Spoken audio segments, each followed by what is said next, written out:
guys, so nandito naman tayo at sinusuga natin yung ating mga kambing. Yan, so paminsan-minsan ay sinusuga ako sila para ma-exercise ang mga katawan nila. So hindi sila permis na pinagsasakate at nakakulong. Yan, so ngayon po ay nandito tayo sa labas. Yan, ito yung ating kubo.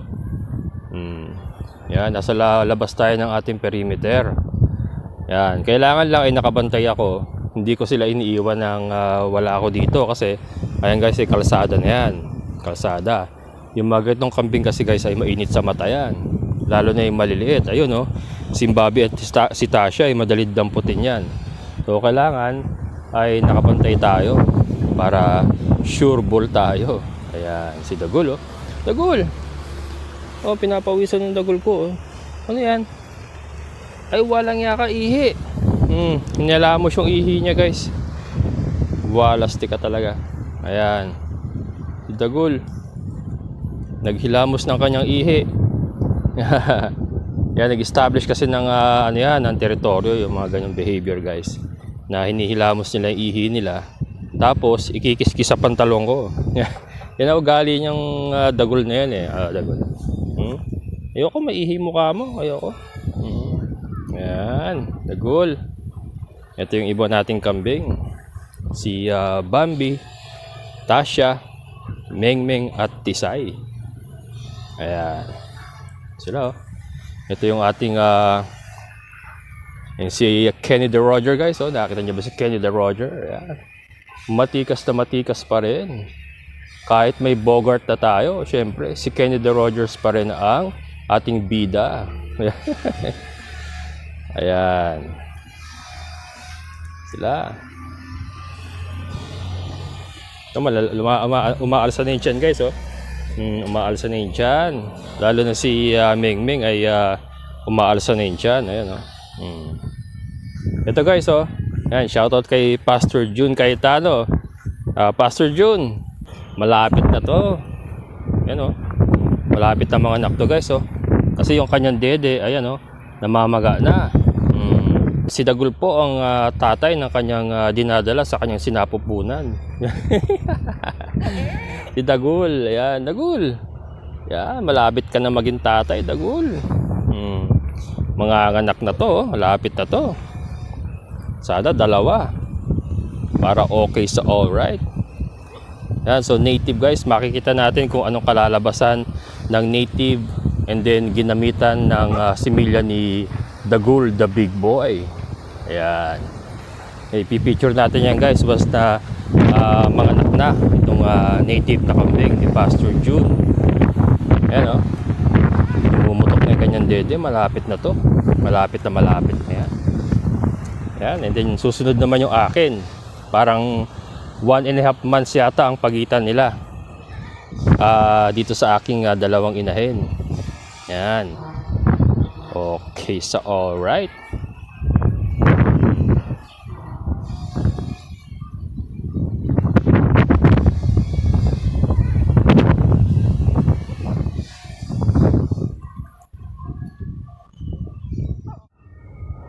Ayan, sumilong tayo guys.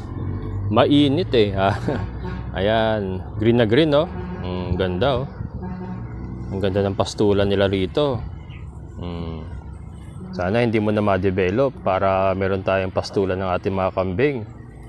Pero most of the time pinagsasakati ko sila kasi ayoko silang ilabas ng ilabas kasi nga mainit sa mata guys yung ganitong klaseng kambing. And syempre hindi rin ako makaalis pag nakalabas sila. Yan, kasi hindi nga natin pwedeng iwanan to basta-basta. Ayan, ayun si Dagul oh. Pero syempre kailangan din kasi nila yung ganyan na nakalalabas sila. Yan, para yung katawan nila ay na-exercise din. And then syempre yung kanilang emotional behavior din ay nasa-satisfy. Gawa nung syempre nakakaalpas sila sa field. Yung kanilang pakiramdam ay gumaganda rin. Parang tao din naman yan.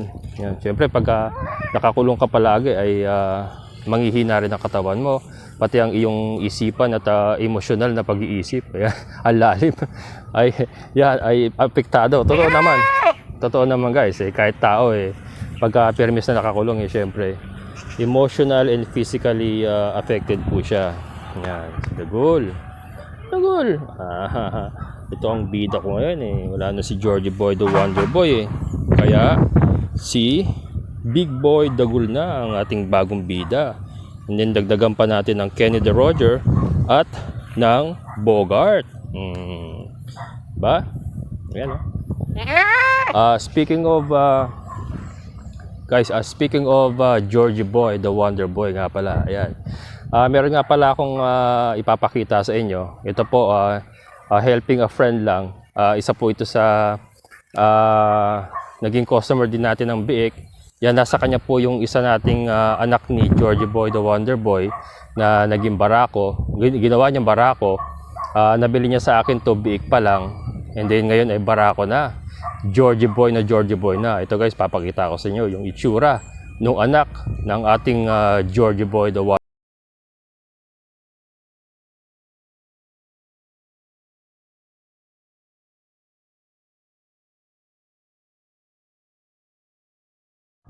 Ayan, so yan po yung picture ng anak ni Georgie Boy. Yan mismo yan, ako mismo nag-deliver niya kay Sir Osmon. Ayan. Uy, Bambi. Ito sinasabi ko guys, oh. Lumalabas siya rito. Yung maliliit natin lumalabas, kaya kailangan nakabantay tayo. Doon ka, Bambi. Doon ka sa mama. Doon kay mama. Dali. Yan. Kailangan nakabantay eh, kasi mamaya lumabas sa kalsada. Yung mga ganito kasi kaliliit ay madali pandamputin yan. May mga kaso po kasi dito guys, lalo na dun sa looban. Yan, kasi doon sa looban may mga kambing din doon. Nadadampot, native pa yun Native pa yun. Yung mga ganyang kaliliit ay nadadampot kasi nga daanan. Yan. So yung mga minsan may dumadaan, nag-harvest sila. Nag-harvest sa mga walang yan, hindi naman sa kanila. Ayan. Babalik tayo guys. Ayun. So yan po yung anak ni Georgie Boy the Wonder Boy. Ngayon meron na po mga anak yan. Ayan. So ito ay ibinebenta na ni Sir Osmon. Ayan. So bago ko pakita sa inyo guys yung actual na mga bake na ibinebenta, ito ipa-flash ko naman yung pictures ng mga inahin. Yan, yung mga inahin. Pero si Georgie Boy Jr. ang nakabulog dyan. Yan. Pasensya na kayo guys, wala akong video nung mga inahin kasi wala yata available na video si Sir Osmon. At hindi po siya nasa farm. Kumbaga meron lang siya tagapag-alaga and yun lang po ang naibigay sa kanyang picture, wala pong video. Pero yung mga big ay meron. So mamaya ipapakita ko. So ito guys, tignan nyo yung itsura po ng mga inahin. Yan, ito po yung mga nanay.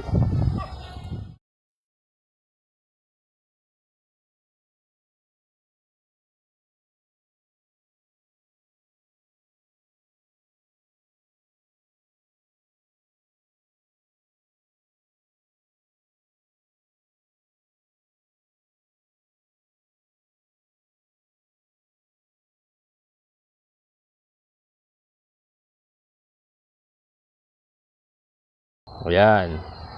Ayan oh, nagsusuwagan yung dalawa. Nagsusuwagan. Ay! Hindi, ano lang yan. Naghaharutan lang sila. Ayan. Yon, so ito na po yung mga bake guys. Ipapakita ko sa inyo yung maiksing video clip ng actual na mga bake na ibinebenta.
Ayan, so ayan po yung mga biik.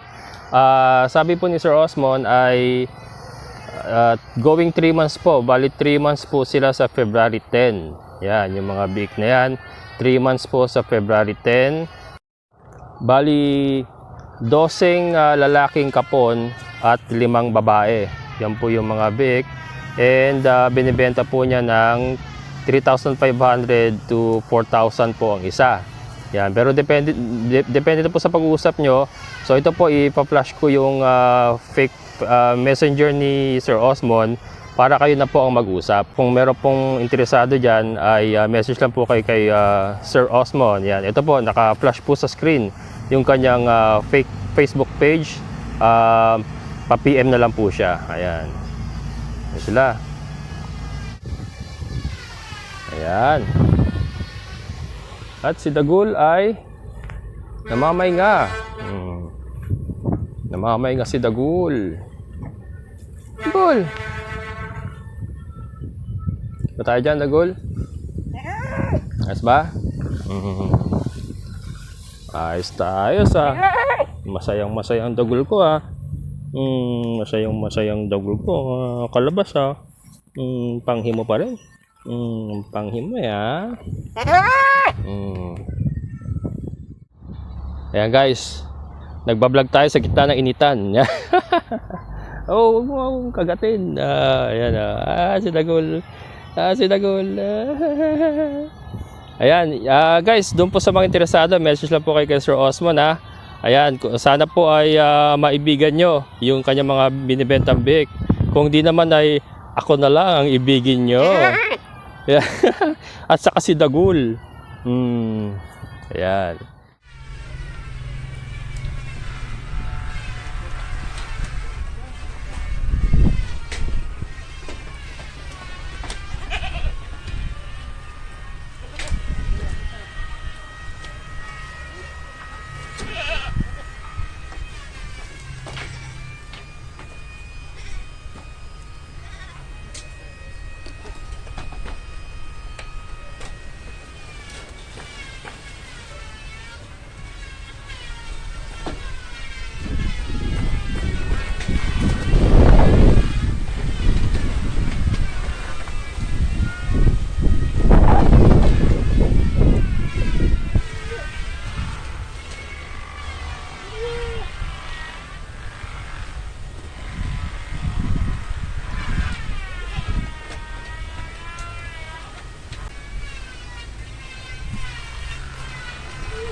Ayan, ngayon naman guys ay magpapainom tayo. Ito pinapainom natin paghapon. Molasses at asin. Molasses asin lang yan guys. Ayan, molasses asin. Ayan.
Yan, and then yung ating bida guys. Siyempre yung ating bida na si Dagul. Aray ko! Oh, dali. Yan. Ito nyo ba yan guys? Maganang uminom yan si Dagul. Maganang uminom si Dagul. Dagul ko yan eh. Itong gustong-gusto ko dito sa Barako na to guys, napakalakas uminom. Hindi lang siya malakas kumain, malakas pa uminom. Yan, ito nga, molasses at asin. Araw-araw yan, tuwing hapon, yan ang ating pagpapainom sa kanila. O, ito pa. Aray ko. Bali kay Dagul pa lang guys, ay 3 tabo na ang nauubos niyan sa isang inuman. Isang inuman lang yan, no? Ba, nagpapasikat ang Dagul ko, ah. Papasikat ka, Dagul. May mga nanonood sa'yo, mga fans mo. Yan. Doon pa sa hindi nakakaalam, sila po ay F3 Anglo-Nubian Boer. Ayan. Hop. Taob na naman yung pangalawang tabo, guys. Oh. Taob. Taob. Ito pa. Oh, ito pa. Okay. Talaga nagpapakitang gilas si Dagul. Ang laki na ng tiyan. Ayaw na? Ayaw na? Huwag mong pilitin, baka masobrahan ka naman. Ayan. Gustong-gusto nila guys yung molasses at asin na combination. Napansin ko. Lalo-lalo na si Dagul. Yan yung lambe guys, oh. Oh. Lambe. Okay na? Naman. Ayan guys. So maraming salamat po sa inyong panonood. Sana po nag-enjoy kayo. And doon po sa mga interesado na bilihin yung biik ni Sir Osmond, message lang po kayo sa kanya. Or pwede rin po kayo mag-message sa akin. Ayan. Yan. And maraming salamat po sa lahat po ng mga solid ka-vocals. And sa lahat po ng mga silent viewers ko, maraming salamat po sa inyong patuloy na suporta. And sa mga viewers ko po dyan hindi pa nakasubscribe, sana po yung mag-subscribe na kayo. And then hit nyo lang po yung notification bell para ma-notify kayo sa mga bagong videos na upload ko. So muli, ito ang inyong ka-vocals farmer na nagsasabing, sabay-sabay tayong mangarap, magsikap, at higit sa lahat ay kumilos, at siguradong ulad ang ating amazing na buhay! Bye-bye! Bye-bye ka na. Dagul. Bye-bye na.